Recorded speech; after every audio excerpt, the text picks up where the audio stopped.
दवाइयों का महत्व एक मरीज की जिंदगी में क्या होता है ये उससे बेहतर कोई नहीं जान सकता। और खास करके अगर कोई मरीज गरीब तबके का हो तो आप समझ सकते हैं कि वो बाहर से भी दवाई नहीं खरीद सकता क्योंकि उसके पास पैसे नहीं होते।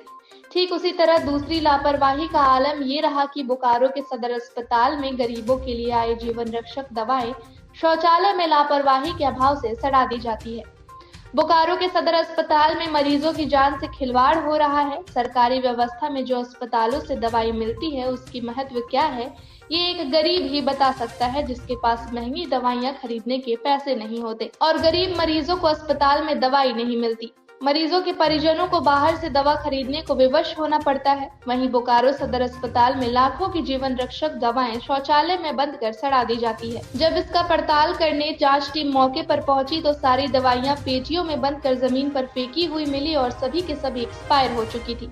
बोकारो सदर अस्पताल के वार्ड के बगल में एक टॉयलेट में भरकर इन सभी जीवन रक्षक दवाइयों को एक्सपायर करवा दिया जाता है।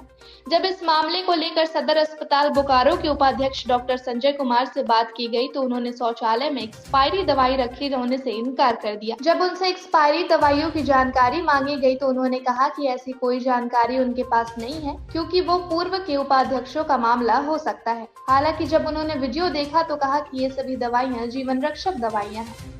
इस मामले को लेकर जब बोकारो के civil surgeon doctor Jitendra Singh से बात की गई तो उन्होंने कहा कि जानकारी आपके माध्यम से मिली है। सदर अस्पताल के उपाध्यक्ष के मामले की जांच करेंगे तो कहेंगे कि सिविल सर्जन ने बताया कि शॉर्ट टर्म एक्सपायरी की दवाई खरीदने और राज्य मुख्यालय में सप्लाई होने के कारण यही स्थिति उत्पन्न होती है। स्वदेशवाणी के लिए बोकारो से विजय कुमार सिंह की रिपोर्ट। बताइए कितना दवाई एक्सपायरी आप लोग के यहाँ होकर बर्बाद हो गया? देखिए, ये बात अभी हम मेरे संज्ञान में आया है। मैं फाइल पर ये चीज़ का अध्ययन कर रहा हूँ, उसके बाद मैं आपको कोई भी जवाब दूँ।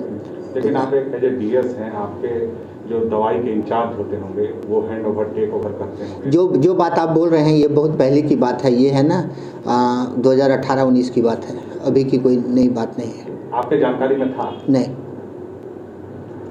तो नहीं था मानते हैं तो फिर ये 2018-19 का बात है। ये है ना दवाई है ना, दवाई अलमीरा रखा हुआ है। ये देखिए 2000 है ना, ये 10-2000 ये हमारे जो ये हैं क्या नाम है उपाधीक्षक महोदय के जो संज्ञान में था। जो दवाई एक्सपायरी है 2018-2019 का है।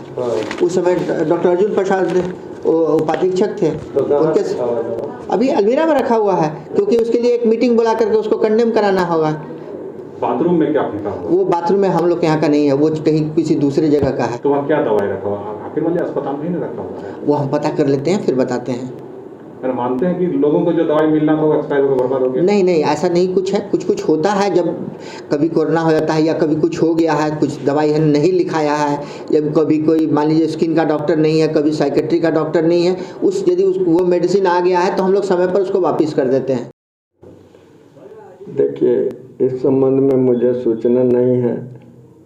मैं आपके माध्यम से जाना तो मैं अभी डीएस को बोलता हूँ, वो बजाते वो कागज़ देखेंगे, कागज़ के हिसाब से रिपोर्ट करेंगे। उसके बाद आपको हम सही जानकारी दे पाएंगे कि कब क्रय हुआ, किसने क्रय किया, कितना दिन पहले की बात है, तो मुझे जानकारी नहीं है। अल्टीमेटली जनता का पैसा बर्बाद हुआ मानते हैं?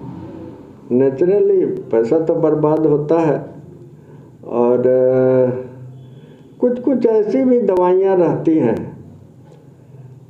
ज़्यादातर दवाई वही एक्सपायर करती है जो डे टू डे प्रैक्टिस में इस्तेमाल नहीं हो रहा, या कोई मान लिया कि स्टेट से आ गया